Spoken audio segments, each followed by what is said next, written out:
Ibu bapak, saudara-saudari, dan adik-adik yang terkasih, pada hari ini kita diajak untuk merenungkan tentang makna dari roti hidup. Tentu bacaan Injil pada hari ini dari Yohanes 6 ayat 52 sampai 59, ada satu perkataan Yesus yang bisa kita dengar. Barang siapa makan dagingku dan minum darahku, ia tinggal di dalam aku dan aku di dalam dia.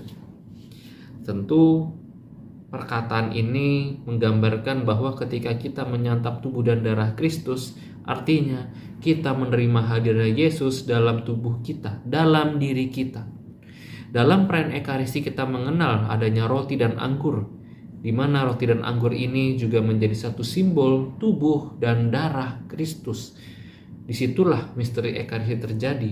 Roti dan anggur yang diberkati berubah menjadi tubuh dan darah Kristus. Maka betapa pentingnya roti dan anggur itu menjadi sakral, karena disitulah tubuh dan darah Kristus hadir dari roti dan anggur ini. Ketika kita menerima komuni, kita menerima hosti. Disitulah kita menerima roti hidup. Kita menerima hadirnya Tuhan dalam tubuh kita. Maka sebetulnya ini adalah suatu kesempatan, momen yang istimewa dalam perayaan Ekaristi.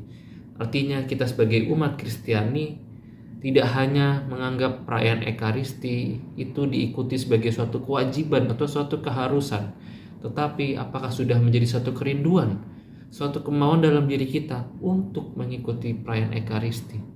Karena kalau sudah menjadi suatu kerinduan, suatu kemauan yang dapat membangun niat kita, pasti apapun halangannya, kalau kita masih bisa sanggup ke gereja untuk hadir dan mengikuti perayaan Ekaristi, pasti akan ada banyak cara dan jalan supaya kita bisa mengikuti perayaan Ekaristi.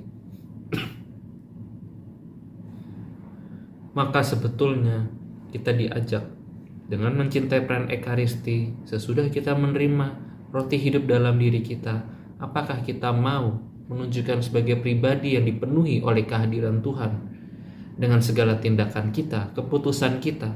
Apakah kita masih mau menjadi pribadi yang malas, pribadi yang suka menunda, pribadi yang tidak memperhatikan Tuhan, ataupun juga dengan pribadi buruk lainnya di mana kita meninggalkan Tuhan dalam hidup kita?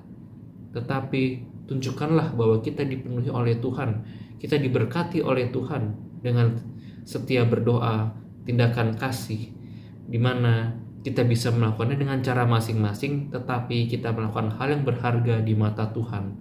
Maka marilah kita jadi pribadi yang menunjukkan bahwa umat Kristiani dipenuhi oleh kasih Kristus, supaya kita dipenuhi dengan kebaikan dan bisa menjadi berkat untuk diri kita dan juga untuk sesama kita manusia.